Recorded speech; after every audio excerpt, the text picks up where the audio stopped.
Olá, tudo bem? A ideia aqui agora é falar um pouco de alguns aspectos históricos que eu acho fundamentais à compreensão desse fenômeno chinês, né? O que significa que para nós a história importa, não é?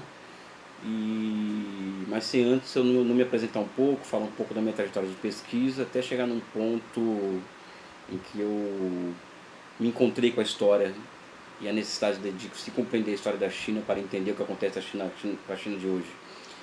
Eu comecei a estudar China durante a minha pesquisa de iniciação científica, na metade da década de 90, e foi uma pesquisa que eu ainda trabalhava em termos de capitalismo e socialismo, mas já era uma pesquisa voltada para a análise das reformas econômicas, né?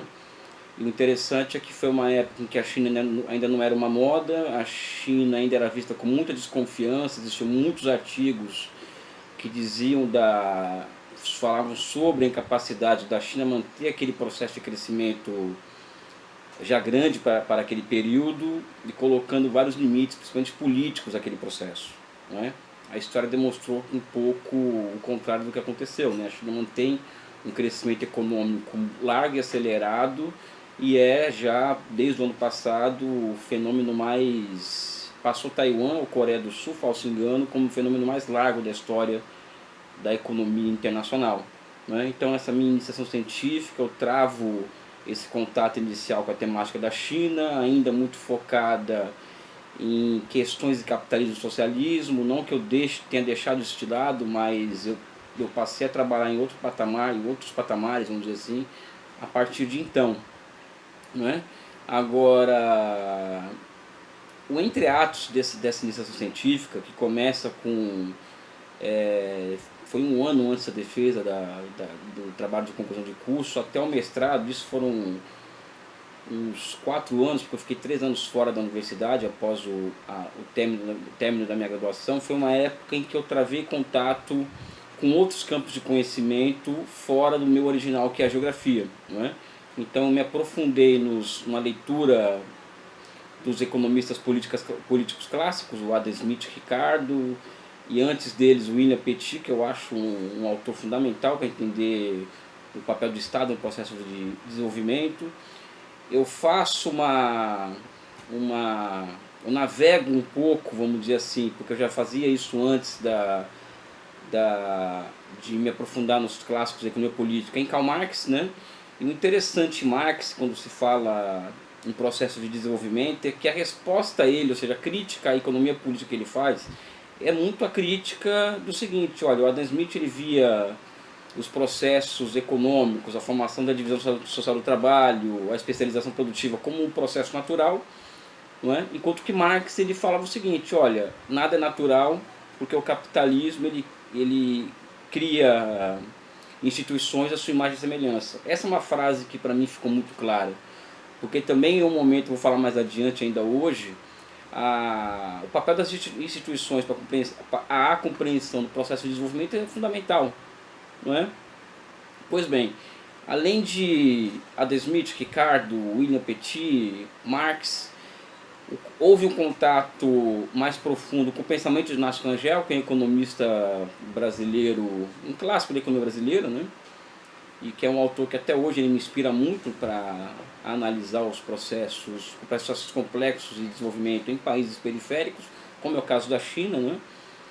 E também os autores desenvolvimentistas clássicos, né? Por exemplo, Friedrich List, o Romano Modelesco, toda essa literatura do estruturalismo anglo-saxão que surge no pós-segunda guerra, e também o estruturalismo latino-americano, Raul Prebisch, Furtado, foram autores muito importantes para que eu pudesse ter uma visão muito mais ampla daquele processo, não é? Então eu precisava muito ter uma base teórica para compreender, por exemplo, o papel da taxa de câmbio ao processo de desenvolvimento, o papel da taxa de juros, o papel das reservas cambiais, a demanda efetiva, vamos dizer assim, como o núcleo dos estudos de macroeconomia. Eu também tive acesso durante esses 4 anos a esse tipo de literatura, que é Keynes, basicamente, Schumpeter, que são 2 autores que me influenciam muito até hoje, e aqui eu já abro um parêntese que eu acho fundamental para quem entende a China, a China é uma realidade muito complexa, né? Eu já fui à China algumas vezes, e a China, você sai de Xangai, que é uma cidade já muito próxima do século XXI, ou já situada no século XXI em nível de desenvolvimento, e ao se caminhar território adentro, 700, 800 quilômetros, 1000 quilômetros, já se cruza com formas quase primitivas de desenvolvimento, de produção. Então a China são várias. É uma realidade contemporânea, né, mas com várias etapas de produção não coetâneas dentro de um mesmo território.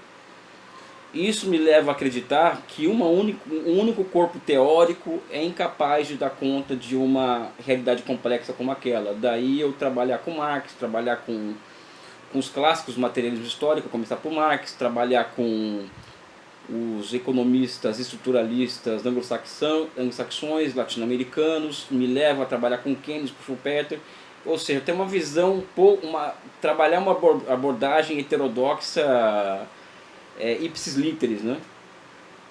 E isso é o que tem me permitido fazer análise sobre a China e obter algum sucesso assim em compreender com certa exatidão aquilo, não é? E o meu tema de mestrado, toda essa literatura em economia política, economia de desenvolvimento, macroeconomia estruturalista do desenvolvimento, ela foi fundamental para o desenvolvimento da minha dissertação de mestrado, que foi sobre a reação chinesa à crise asiática de 97. Então eu tive contato com essa literatura a posteriori, essa literatura em economia política e economia política do desenvolvimento, e eu lido com uma realidade que está respondendo a uma crise externa com um grande pacote fiscal, não é? E com um grande programa, né? Ou seja, a China ela lança em 1999 um programa de desenvolvimento do Oeste, que basicamente foi o maior processo de transferência territorial de renda da história humana, certamente de toda a história humana. Então eu tive que lidar com esse fenômeno. Eu foquei a pesquisa nos investimentos em infraestruturas em energia e transporte, inclusive escrevi um livro em cima dessa dissertação, que eu tive a honra de ter o professor Luiz Gonzaga Beluso como prefaciador. Ele fez parte da banca de defesa, e eu fui à China, né? Então uma das minhas tarefas de pesquisa foi fazer uma pesquisa de campo na China, e lá fiquei por 3 meses, em 2004. À época, quando eu voltei, eu escrevi um artigo sobre essa minha experiência para a revista Carta Capital. E eu chego na China, são duas impressões que eu tiro de lá logo quando eu chego, né? Como eu tive que visitar vários órgãos públicos, conversar com vários professores, eu não fui ligado a uma universidade, né? Então eu tive mais liberdade de caminhar pelo país. Eu visitei as grandes obras e infraestruturas que estavam em andamento na época, como por exemplo a usina de Três Gargantas, o gasoduto Oeste-Leste, que estava transferindo, a ideia era transferir gás natural da província do Xinjiang, no extremo oeste chinês, para Xangai. E isso depois de 10 anos. Interessante é que aquela região está se transformando hoje no maior complexo petroquímico do mundo, a partir desses investimentos iniciais. Eu visitei a ferrovia Qinghai-Tibet, que é a ferrovia mais alta do mundo, feita em uma altitude média de 5.000 metros, passando por terreno de permafrost, que é uma mistura de terra com gelo, ou seja, uma obra simplesmente fantástica da engenharia chinesa e mundial. Então eu tive esse contato. E são duas impressões, né? Voltando a essa questão que eu coloquei aqui do papel das instituições ao processo de desenvolvimento, né? Ali eu percebo claramente que a China conseguia construir instituições capazes de dar conta das necessidades do país de forma cíclica, né?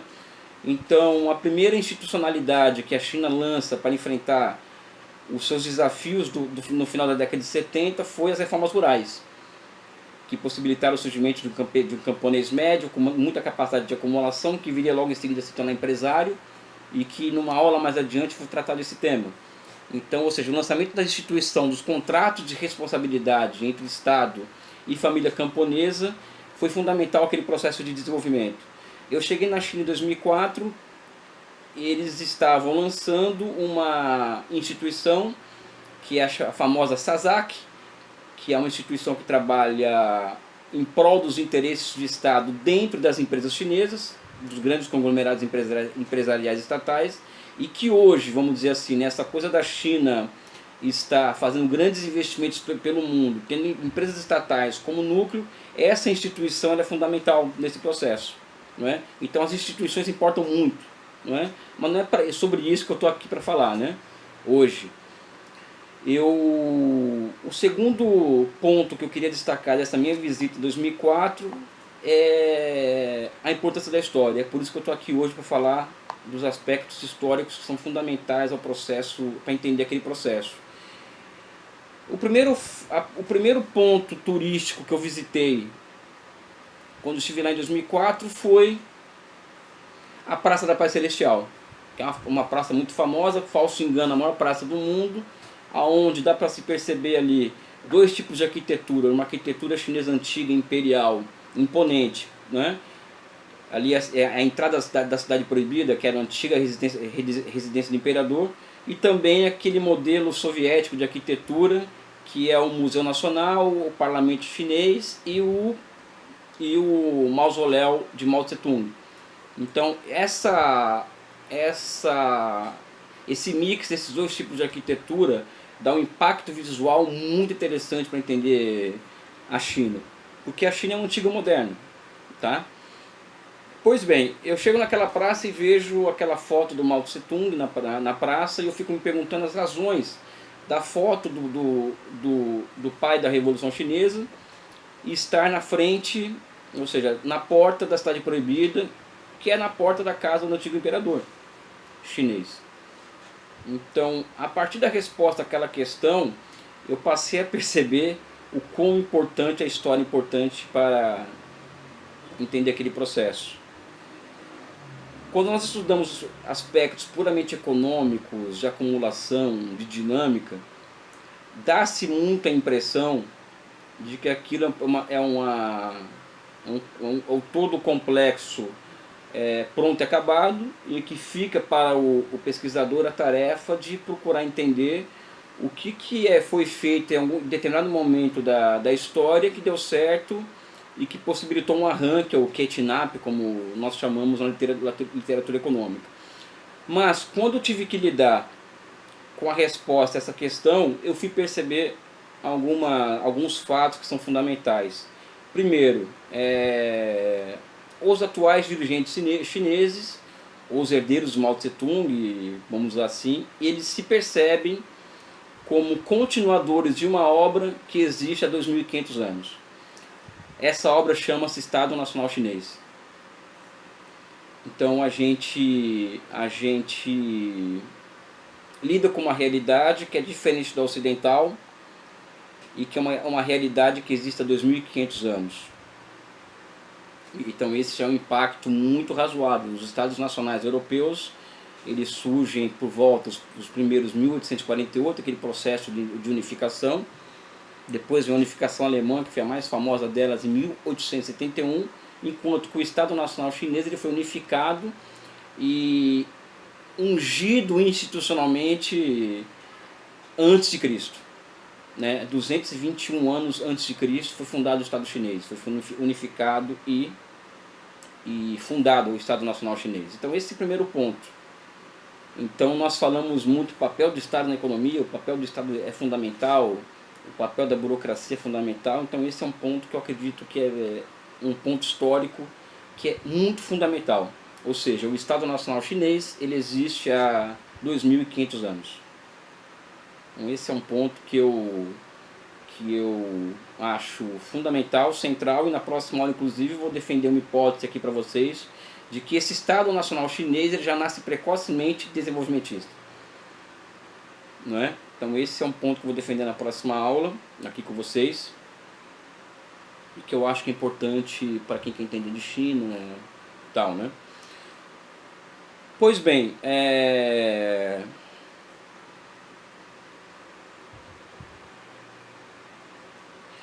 a gente recentemente escrevi um artigo com o professor Beluso, professor da Unicamp, já o citei aqui hoje, para a revista Carta Capital.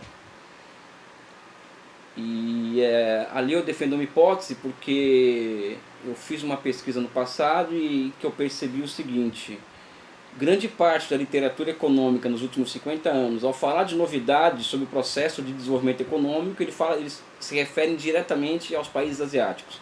É evidente que a Alemanha também é um case pós-Segunda Guerra Mundial, anterior também, né, mas pós-Segunda Guerra Mundial. O Brasil é um case fantástico que o Paulo Gala, em algumas aulas, em alguns cursos que ele ministrou, ele deixa muito evidente o segredo do milagre, no milagre brasileiro. Houve milagre, né? Houve também um milagrinho recentemente, né? Mas então fica-se muito claro quando se faz uma pesquisa na literatura econômica que o Sudeste Asiático, ou a Ásia centrada na China, ela foi a grande produtora de novidades em termos de processo de desenvolvimento nos últimos 50 anos. Então isso não inclui somente a China, inclui o Japão, inclui Coreia do Sul, inclui a província de Taiwan, inclui Hong Kong, inclui Singapura, mais recentemente inclui Malásia e mais recentemente ainda o Vietnã. E eu tenho um autor que eu trago aqui para vocês, que inclusive é um amigo particular meu, um grande economista, que é o Robert Wade. Ele é neozelandês, ele é professor da London School of Economics e em 1990 ele lança um livro, Governing Through Market, ou seja, governando através do mercado, não é? A leitura atenta desse livro é muito interessante, porque ele fala de instituições de mercado. O Peter Nolan também tem conclusões semelhantes a ele, não é?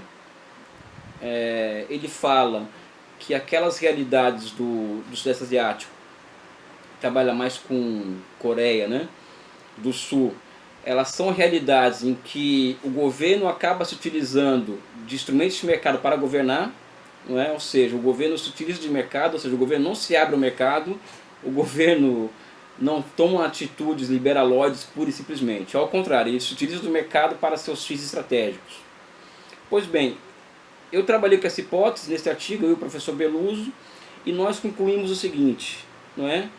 Que ao analisar o Sudeste Asiático, e a China em particular, nós vamos perceber o seguinte, que todos esses casos de sucesso do Sudeste Asiático, Coreia do Sul, Japão, a província de Taiwan, Vietnã hoje, e principalmente a China, tem uma característica: todos esses países, eles se utilizaram de mecanismos de mercado, o Estado se utilizou de mecanismos de mercado, tá, para atingir os seus objetivos estratégicos. Ao caso da China, nós concluímos o seguinte: nós colocamos que em 1978, eu vou usar um termo aqui que foi um insight nosso, né? O socialismo chinês, ele fabrica o mercado. Então o governo chinês, em 78, ao permitir que os camponeses médios, uma família camponesa, pudesse comercializar os seus excedentes de produção, ele cria condições objetivas ao surgimento de uma economia de mercado que iria revitalizar aquela experiência e iria servir para que o Estado chinês alcançasse os seus objetivos estratégicos no longo prazo. E é exatamente isso que aconteceu, não é? Então, quando nós falamos de instituições de mercado, é uma moda falar isso, instituições de mercado, nós vamos perceber que a China, por exemplo, a economia de troca, ela surge, a primeira evidência de que houve uma troca comercial na China remonta a mais de 3.000 anos. Isso significa que os chineses fazem comércio há mais de 3.000 anos, ou seja, além de ter um Estado com 2021 anos de existência, a economia de mercado surge na China também de forma muito precoce há muito tempo atrás. Então, quando nós vemos os governantes chineses, os empresários chineses fazendo negócio, não dá para nós menosprezarmos a capacidade daquele povo de fazer negócio. Eles fazem negócio há 3.000 anos. Então, vem uma outra questão histórica, além do estado do mercado, que eu acho fundamental. Aliás, continuando aqui essa questão do mercado. E na Ásia em particular, antes de passar para o próximo item, na Ásia em particular, o que acontece ao longo dos últimos 40, 50 anos foi o surgimento, a partir da utilização do mercado como instrumento de governo, foi o surgimento de estados nacionais, seja ele capitalista, seja capitalista de estado, ou seja, a definição não importa muito, tá? Mas ou socialista de mercado, enfim, ao gosto de cada um se define aquilo ali. Surgem na Ásia diferentes formações econômicos sociais que vão se tornando casos de sucesso mercantil, empresarial, tendo como norte estratégico projetos nacionais de desenvolvimento. Ou seja, governar através do mercado é uma prática desses países, desses casos de sucesso asiático. Eu falei aqui um pouco antes sobre o Estado, o mercado, e existem algumas fontes interessantes que eu acho importante para vocês lerem, para entender esse processo de construção de vias mercantis, de desenvolvimento ou de governo através do mercado, né? Além do próprio livro do Robert Wade, um livro que eu li quando eu era muito jovem e que me mexeu um pouco com a minha cabeça, é o livro do Barrington Moore Jr., chamado Ditadura, Democracia, Origens Sociais da Ditadura e da Democracia, Senhores e Servos na Construção do Mundo Moderno. Daí vocês vão perceber o papel no caso chinês específico, o papel dos camponeses, o papel da capacidade de acumulação do camponês médio chinês milenar, ou seja, o camponês médio chinês ele faz comércio há muitos anos, há mais de 2.000 anos, 2.500 anos. As razões disso são várias. Eu posso pontuar para vocês aqui que o fato da China, a civilização chinesa, ela ter surgido no vale de dois grandes rios, Rio Yangtze e Rio Amarelo, foi fundamental porque você junta muita água, muita terra, o resultado disso são solos muito férteis, e isso leva a um tempo necessário para o processo de acumulação muito menor do que aonde não existe esse ambiente natural propício. Então isso também explica o fato da China ter a maior população do mundo, não é? Aliás, todos esses países que nascem, as duas principais civilizações, China e Índia, nascem em torno de grandes vales férteis. São países onde o comércio ele nasce de forma precoce, o mercado, o Estado Nacional também surge de forma precoce, e também são países muito populosos, né? Ou seja, o Marx tem um capítulo do Capital em que ele trabalha dessa questão do trabalho necessário e excedente em diferentes pontos do globo. E nesses locais de vales férteis, o trabalho necessário para o homem dominar a natureza é muito menor do que outras regiões do mundo. Então ali são lugares muito propícios à acumulação e à reprodução humana. Então isso explica um pouco esse dinamismo econômico chinês, e também explica essa grande população chinesa, né?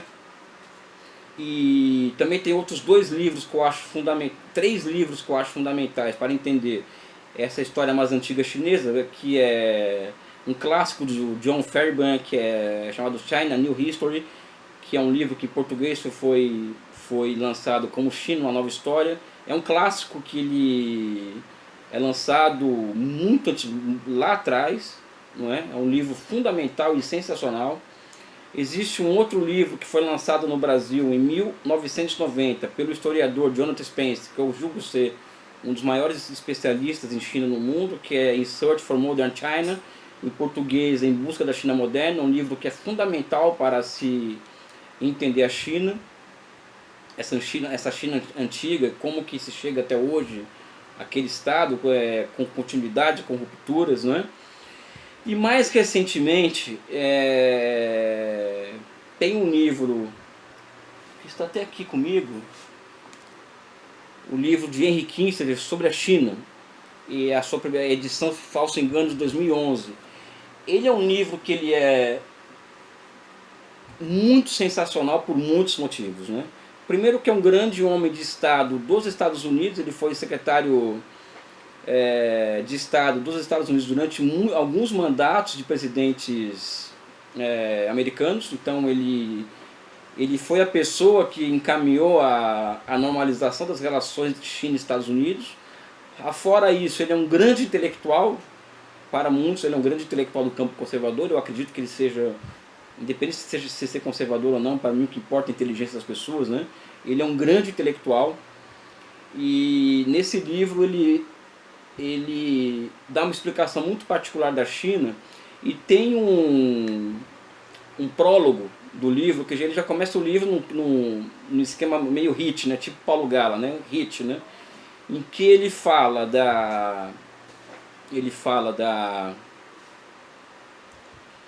de uma reunião que Mao Tse-tung faz em 1962 para poder tomar uma decisão sobre um avanço do exército indiano ao território da China, por conta de uma disputa de fronteira quase que milenar também.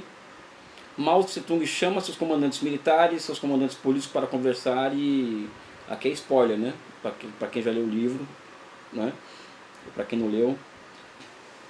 E ele fala a história do seguinte: a China e a Índia já travaram uma guerra e meia. Uma guerra foi há 1000 anos atrás, não é? E uma meia guerra há 700 anos, porque há 700 anos atrás a China ela não era dominada por uma dinastia Han, e sim Manchu, ou seja, uma dinastia estrangeira que controlava a China, não é? E ele pediu para que seus generais estudassem as táticas dessas duas guerras, para ver a forma como a China reagiu a essas contendas históricas, e trazer uma solução para o impasse que estava ali. Enfim, a China deu uma resposta militar muito efetiva, não é? E trouxe a Índia de volta à mesa de negociação, mas existe uma moral nessa história, né? Ou seja, a China é um estado de civilização. Um estado de civilização tem uma característica que eu acho que é interessantíssima, que é um estado que tem vontade própria, não é? E talvez seja o único estado do mundo, não é? A Índia, em certa medida, o Irã, em certa medida, que tem capacidade de tomar decisões estratégicas a partir de uma longa história. Então você pode perceber que é muito difícil os chineses tomarem uma decisão precipitada, não é? Então esse é um ponto. E para terminar, que eu acho que alguns pontos aqui já foram lançados, e que isso tem me ajudado muito nas minhas pesquisas sobre a China, é compreender a burocracia chinesa, não é? O Instituto do Concurso Público na China existe há 1500 anos. Um pouco depois, 5 séculos depois do nascimento de Cristo, muito antes da Europa pensar em fazer a sua transição ao feudalismo, né? Ou seja, muito antes disso, né? Então a China tem um Estado Nacional de 2000 e poucos anos de existência, e concursos públicos há 1500. Significa que aquela burocracia estatal até hoje ela é formada e selecionada a partir de concursos públicos. E isso dá uma justa medida também para compreender como que os governantes chineses atuais, já que, como eu disse aqui, os governantes chineses atuais, eles se veem como uma continuidade de todo esse processo de 2000 e poucos anos, né, 2000 e poucos anos, não é? Como eles lidam com as questões internas e externas, ou seja, a forma como eles lidam, e também a partir de uma noção de tempo muito interessante, tá? Então eu acredito que aqui eu trouxe alguns elementos aqui provocativos para a gente começar no nosso curso, que eu acho inclusive fundamentais esses aspectos do Estado, do mercado, governar através do mercado, não é? E no nosso próximo encontro eu vou falar um pouco aqui, vou defender uma hipótese sobre a China ser um estado desenvolvimentista precoce ou não. Até lá.